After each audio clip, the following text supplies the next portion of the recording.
Assalamualaikum warahmatullahi wabarakatuh. Salam sejahtera bagi kita semua. Saya Prapto Muntoko, salah satu penyaji dalam MPLS SMA Negeri 1 Petarukan, yaitu masa pengenalan lingkungan sekolah.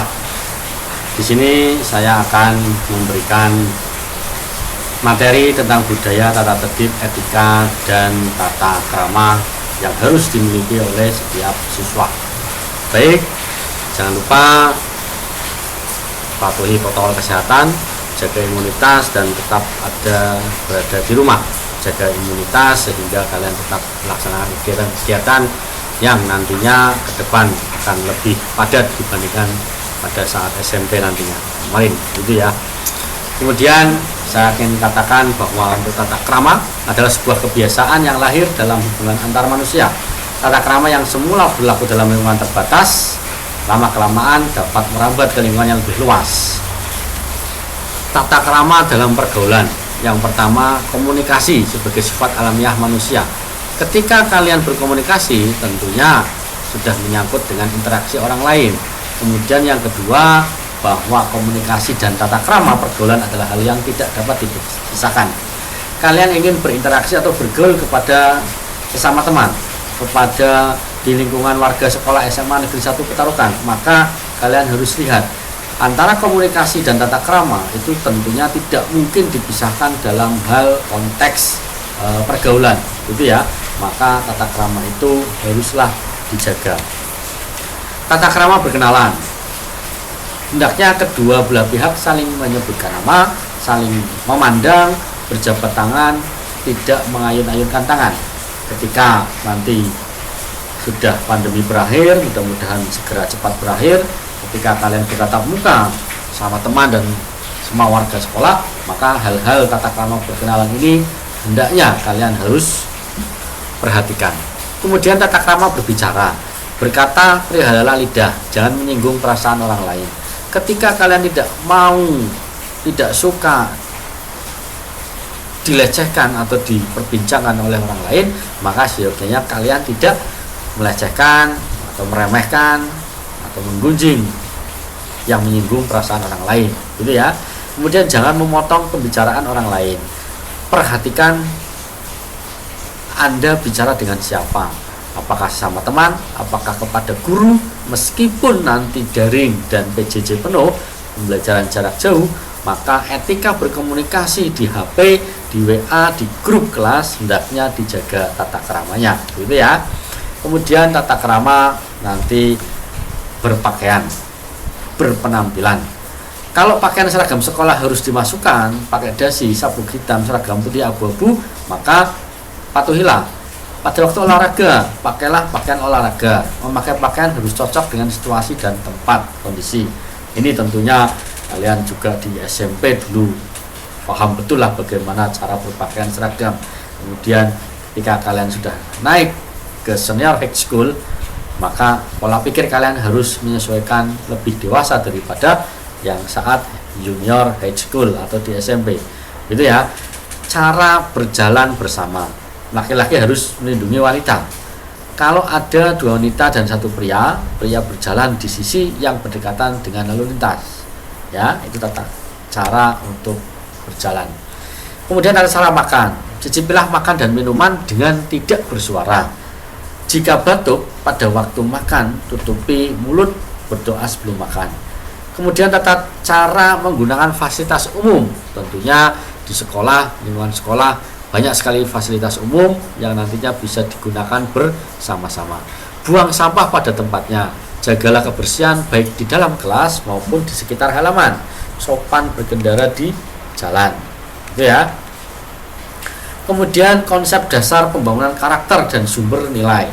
Pengertian pembangunan karakter, bagaimana kita sumber nilai pembangunan karakter, dimensi karakter yang baik itu seperti apa. Yang pertama adalah pengertian pembangunan karakter. Membangun karakter atau karakter building adalah suatu proses atau usaha yang dilakukan untuk membina perbaikan dan atau membentuk tabiat, watak, sifat, kejiwaan, akhlak atau budi pekerti insan manusia masyarakat sehingga menunjukkan perangai dan tingkah laku yang baik berlandaskan nilai-nilai Pancasila. Ya. Yang kedua, tujuan pendidikan karakter. Pendidikan karakter pada intinya bertujuan membentuk bangsa yang tangguh, kompetitif, berakhlak mulia, bermoral, bertoleran, bergotong royong, berjiwa patriotik, berkembang, dinamis, berorientasi ilmu pengetahuan dan teknologi yang semuanya dijiwai oleh iman dan takwa kepada Tuhan Yang Maha Esa berdasarkan tetap koridor Pancasila. Kemudian dimensi-dimensi karakter yang baik. Yang pertama adalah karakter mulia.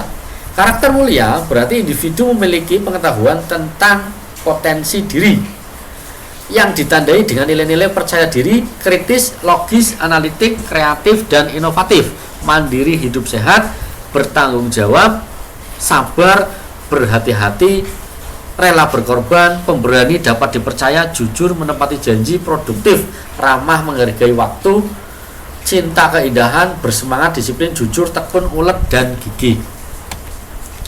Nilai karakter. Yang pertama adalah nilai karakter dalam hubungannya dengan Tuhan. Nilai karakter dalam hubungannya dengan nilai diri sendiri atau personal. Nilai karakter dalam hubungannya dengan sesama, kalian bergaul sama teman. Kemudian nilai karakter dalam hubungannya dengan lingkungan. Berikutnya adalah sumber nilai pengembangan karakter. Yang pertama adalah sumbernya tentunya agama. Itu ya. Kita punya 5 agama ditambah kepercayaan dan Tionghoa, gitu ya, atau Konghucu. Kemudian Pancasila adalah hal dasar dari filsafat bangsa Indonesia.